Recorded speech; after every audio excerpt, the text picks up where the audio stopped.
How does our sleep impact our ability to handle stress? Yeah, so sleep is our primary recovery mechanism, and it impacts every single level of our functioning and physiology. From our ability to, pardon me, have mood appropriate behaviors. So, like when you're sleep deprived, you don't tend to be your best self. You can't read people's body language very well. So you can imagine the downstream effects of how your reactions when you're not, really cognitively in the best situation. Um, it basically sets your body up for an environment of adaptation. And so you're either adapting to stress or maladapting to stress. If you're adapting, you're getting better and getting stronger and thriving. If you're maladapting, you're getting sick, injured, or you eventually die. That's how we die. We can't adapt to the stress of life anymore, and then we die. And so when you sleep, there are a lot of things that happen. Um, uh, you have certain hormones that are released, like growth hormone, which actually helps with tissue repair and regeneration. In the early phases of sleep, specifically slow wave sleep early in the night, you get this big pulse of growth hormone. Later on, when you sleep, during sleep, specifically in the later stages of REM sleep, is when for men, most of our testosterone is released. So you can actually predict testosterone levels in older men by looking at sleep fragmentation. Also, when you sleep, your immunological defense systems are really cranked up. So during the day, these stress systems are turned on, which is great. That's what allows you. Stress is really our brain and our body preparing us to do something effortful. That's what my friend Dr. Alex Auerbach has coined. I love that phrase. It kind of puts stress in the correct light. So this branch of our nervous system called the sympathetic nervous system is typically turned on a little bit more. And there's certain hormones that we have big pulses in, like cortisol, which is, quote, stress hormone, but we actually need it to be alert and awake. But at nighttime, these systems start to dial down. Cortisol goes down, hopefully. If not, you're in a pathological state. But then your immune system cranks up, and it actually creates immunological memory, which allows your body to know, like, what, kind of creates this understanding of foreign invaders that came in during the day, and then it can, quickly neutralize them in the future. So you have like this kind of immunological benefit that's also happening. Sleep also helps prevent depression, specifically when you look at the timing of your sleep. So there was a paper that came out of the Broad Institute at MIT and Harvard, and the University of Colorado partnered on it. And they looked at, it was over 600,000 people in the UK Biobank. They had 23andMe in data. They had these wearable track. It was a very robust study.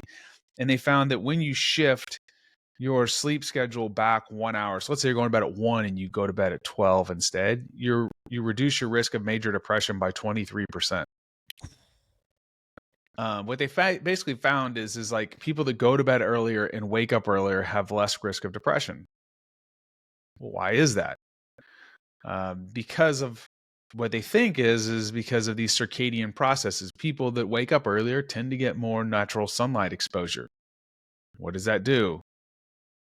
When we see sun, specifically in early parts of the day, it anchors or synchronizes our circadian rhythm through this little thing that sits above the roof of your mouth called a suprachiasmatic nucleus, or the circadian pacemaker. And when that's activated, it kicks off this cascade of like hormonal and neurological events that improve your mood, push back on depression, help you be more alert and focused. And also it kind of sets you up for a normal sleep rhythm. And I guess I'll just say kind of this last thing, like there's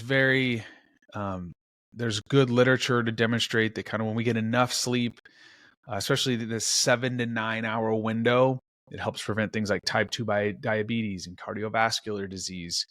So there's so many things that sleep does. It really, for me, kind of creates the conditions for adaptability.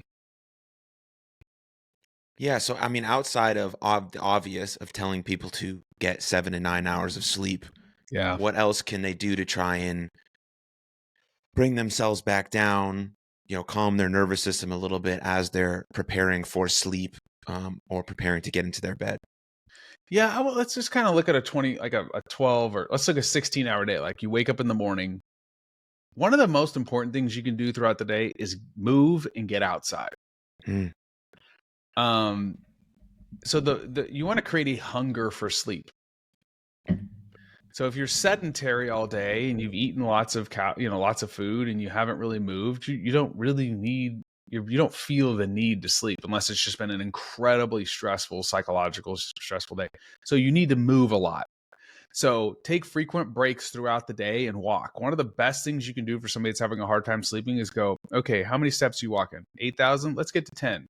10 didn't do it. Let's get to 15 or 20. So you create a physical need that kind of helps trigger sleep.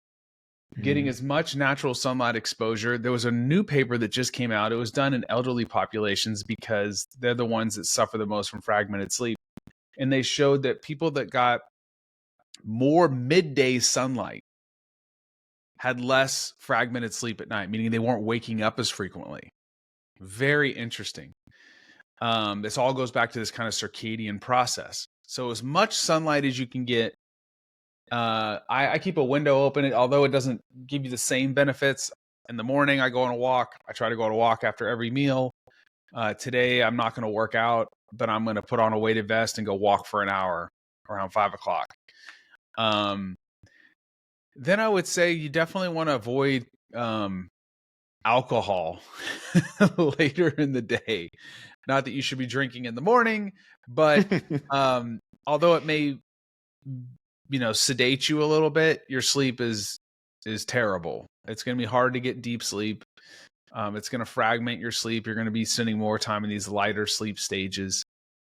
And then, one of the things I think that I should say a lot of people fall prey to, and even myself sometimes, is looking at social media before you go to bed. And it's not so much the light that I'm concerned about. It's the emotional stimulation that you get from looking at these videos. Even if it's a educational thing, it's like, you get on YouTube and you start watching this and all of a sudden you go from being exhausted to like wired, right? So move as much as you can, get as much sunlight as you can, create a hunger for sleep. And then just avoid some of the common sense things at night, before you go to bed. Alcohol, social media. And then outside of that, if you still have a hard time, if you're like an insomniac, you definitely need to go see a doctor.